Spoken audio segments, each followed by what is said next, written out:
I hate Selhurst Park. I hate Crystal Palace. United never get the result. It's always a horrible place to go. But today, I'm confident United are bringing home the 3 points.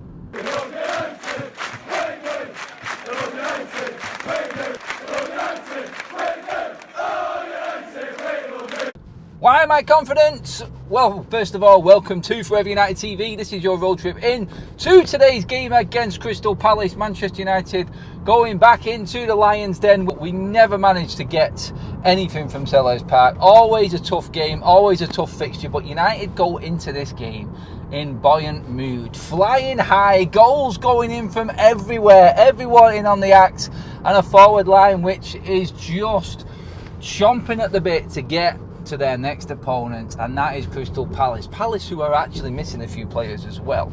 Before we get into the details of the game and where I see this game being won and why United are going to take the 3 points, please give the video a like. Make sure you subscribe to Forever United TV, bringing you the different content. Always, I'm bringing you a different type of content when it comes to match days, as you'll see after the game when United have claimed them 3 points. I keep saying 3 points, 3 points, 3 points. United are scoring 3 goals today, by the way. 100% United are going for it today. I'm just going to keep on saying it. I'm trying to manifest that victory. I'm trying to manifest Manchester United taking away something from Selhurst Park, because I've been there many a times, constantly upset, constantly deflated, constantly disappointed in Manchester United's performances there. But right now, needs must. Manchester United really, after a poor start, good reaction after that start, that being the last 2 games, 10 goals scored, 0 goals conceded. Still, yes, understanding the opponents and it not being the best opposition, Manchester United are confident. Palace have had a shocker, 2 points from their opening 4 games this season. Definitely need to bounce back today. That's my only real concern, and obviously from things that have happened in the past and our history at Selhurst Park. So let's just say that is something that I play on the minds of the players a little bit, but I think that will manifest itself into being a revenge mission and wanting this to not happen again. Ten Hag has already said in his press conference that Manchester United were a different team back then. Back then, when the chips were down and we were struggling for a squad, it's a different scenario altogether, and it will not happen again. Ten Hag's words from the press conference. He's promised us that we won't be getting beat 4-0 again. And I think he's quite safe in giving that promise, because I don't think United will lose 4-0. But any sort of negative result will just let them negative vibes creep back in to the United fan base again, and will ultimately start to turn everything a little bit sour at Old Trafford again and around Manchester United. And we don't want that. We don't. We've had a good run this week. It's been a great week so far for Ten Hag, and United really are starting to, well, you would hope, turn the corner. Well, I'm hoping that I'm not sort of premature in saying we're turning a corner. I really don't. But still, you can only talk about what you see. You can only talk about what's happened.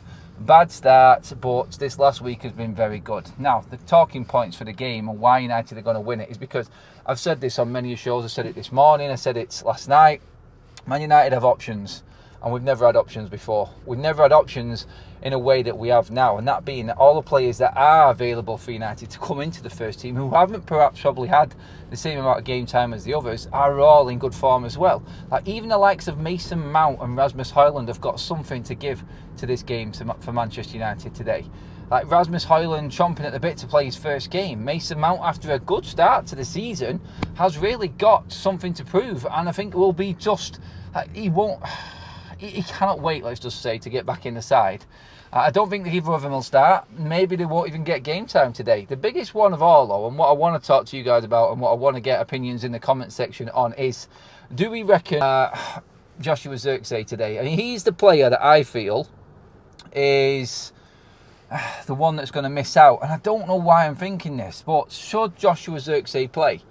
I mean, you look now at this game. I feel like this game is probably the last game that Joshua Zirkzee's got to really hold down his number 9 role. With Rasmus Højlund coming back, and everybody always, I would feel, would see Rasmus Højlund ahead of Joshua Zirkzee in terms of the number 9.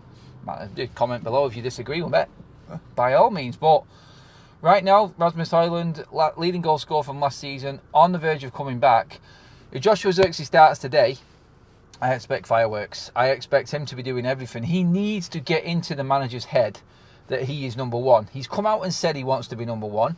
He needs to be number one striker at Manchester United. If he wants to be that man, then he has to perform in games like this. He has to carry on where a lot of the other forwards have left off this week. So Joshua Zirkzee playing well and playing okay, but out of the forwards at the moment isn't putting up the numbers like everybody else. Now you can say that his link-up play is fantastic. It is. It's a lot better.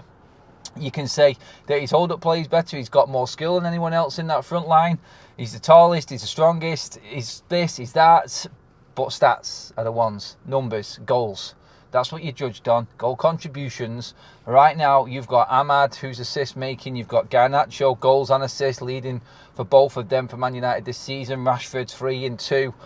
Everyone's in form. Even Bruno's got 3 assists in his last 2 games, and he hasn't played 2 full games. So numbers count, and points win prizes.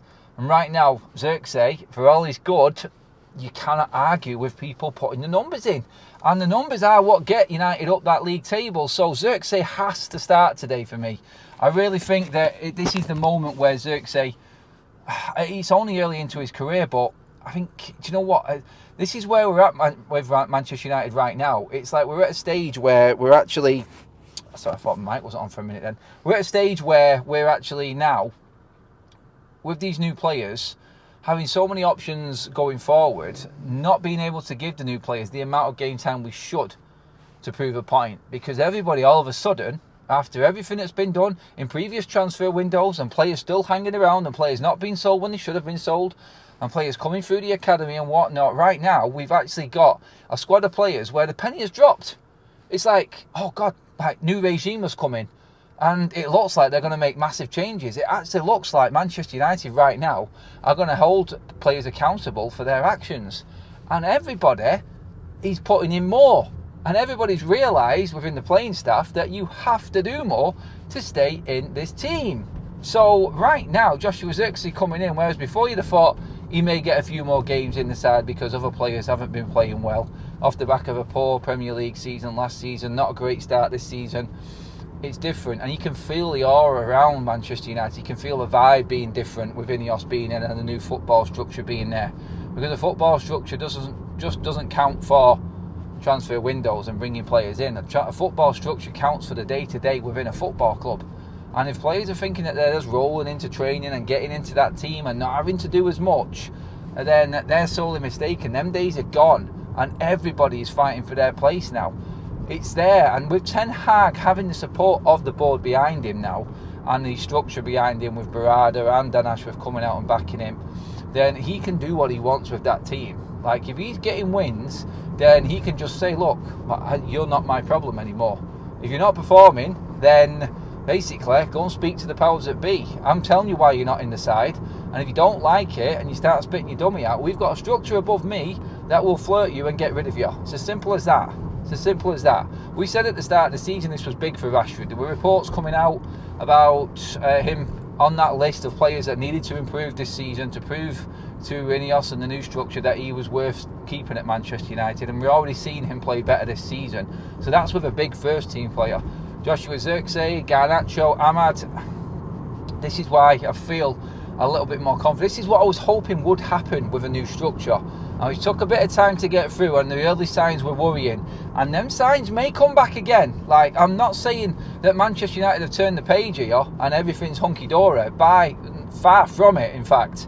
But what is there right now is a clear message that won't do. And even the Crystal Palace manager has come out and said, look at Manchester United's XG. I mean, I'm still not having that XG from the Liverpool game and what happened in them first few games.